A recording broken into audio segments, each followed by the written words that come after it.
Por aquellos días le llegó a Isabel la hora de dar a luz y tuvo un hijo.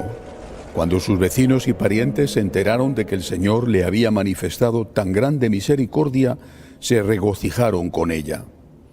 A los 8 días fueron a circuncidar al niño y le querían poner Zacarías como su padre.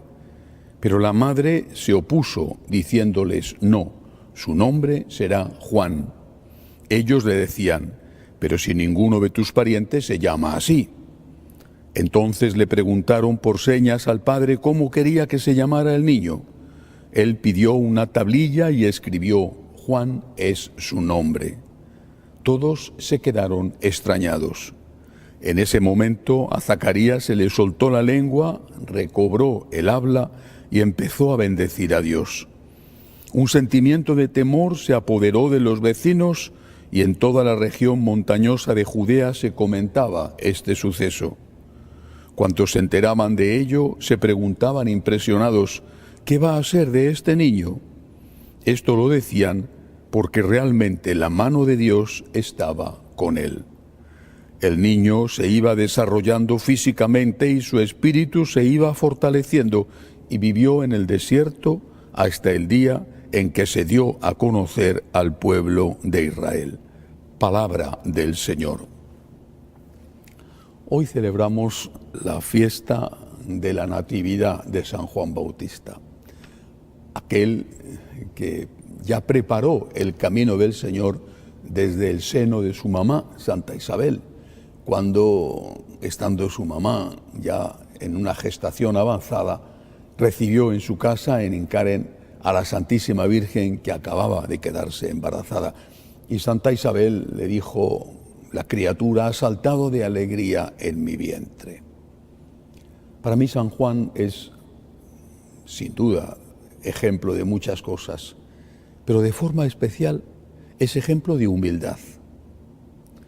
Una humildad que consiste en trabajar, pero en atribuirle todo el mérito a Dios nuestro Señor.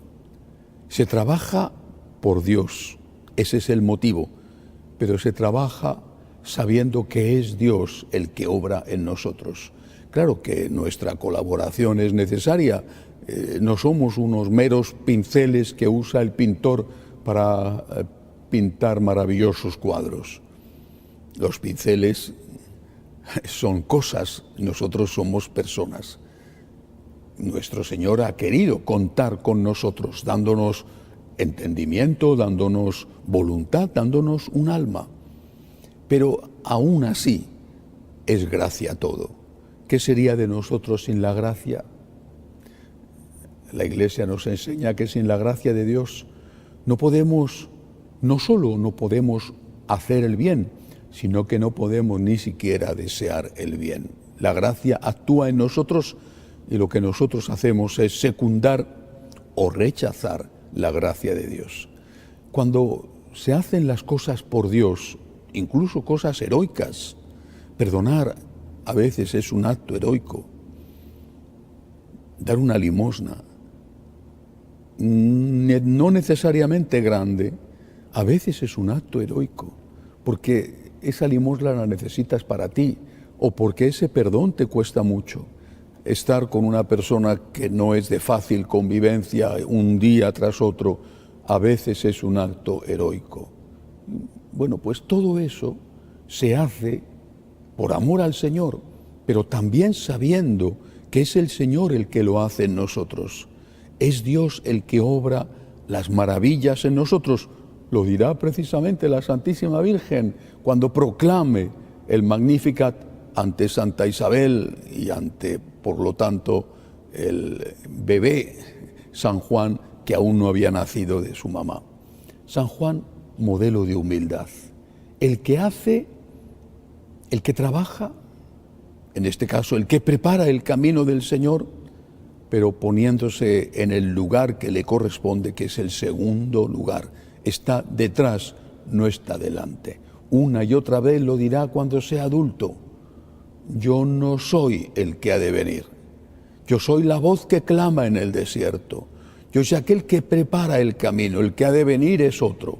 Y eso lo decía cuando estaba en la cumbre de la popularidad e iban a escucharle todos, incluso a escondidas, el propio rey Herodes, que después le mandó matar. Este es el ejemplo de San Juan, la humildad. Pero la humildad no solo consiste en atribuir a Dios el mérito de lo que hacemos, es el Señor quien lo ha hecho, debemos decir, y debemos creérnoslo para decirlo, sino que también la humildad consiste en creer que Dios puede hacerlo. El Señor puede hacer maravillas. Uno de los problemas, quizá el mayor, con que nos encontramos los católicos, no me refiero solo a una parte significativa, importante, muy importante, de la jerarquía, sino a todos los bautizados. Uno de los problemas es que hemos perdido la fe en que Dios puede intervenir, en que Dios puede hacer milagros, en que Dios los ha hecho y los hace. Hemos perdido la fe en que Dios existe, en que es el Todopoderoso y en que es capaz de obrar maravillas por sí solo, sin mediación humana. Hay ejemplos en el Antiguo Testamento, la famosa burra de Balaán que habló, pero no solo a través de los acontecimientos, sino a través de las personas. Cuando el padre de San Juan, Zacarías, fue anunciado por el ángel de que su mujer, Santa Isabel, anciana y estéril, iba a quedar embarazada, él no lo creyó. Era un sacerdote del templo, importante sacerdote, casta sacerdotal, con una gran dignidad, tanto que su servicio lo hacía en el Sancta Sanctorum, y no todos los sacerdotes entraban a ese lugar especialísimamente sagrado. Era alguien importante. Dentro de los sacerdotes tenía un lugar reservado, importante, pero no tenía fe. Y si se lo hubieran preguntado, ¿tienes fe?, hubiera dicho sin duda que sí, que estaba dispuesto a dar la vida y que prefería morir antes que comerse una chuleta de cerdo que estaba prohibida para los judíos.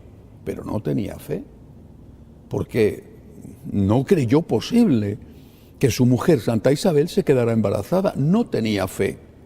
En la práctica no tenía fe. Y por eso el Señor le dijo, no has tenido fe en que yo puedo hacer cualquier cosa, que soy Dios Todopoderoso, ahora te vas a quedar mudo.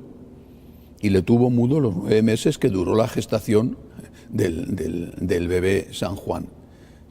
Humildad para atribuir todo a Dios, y humildad también para reconocer el poder de Dios. Dios puede.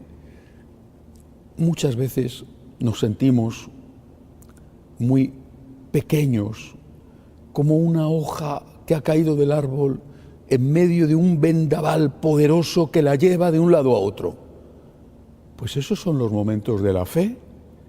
Si en esos momentos no decimos y no nos decimos, alma mía, recobra tu calma, el Señor fue bueno contigo, entonces es que no tenemos fe.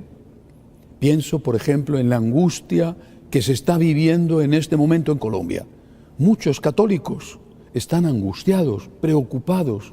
¿Qué va a ser de nuestro pueblo después de las elecciones? Otros que están exultantes y felices porque han votado a un candidato que ha ganado. ¿Confiamos en Dios?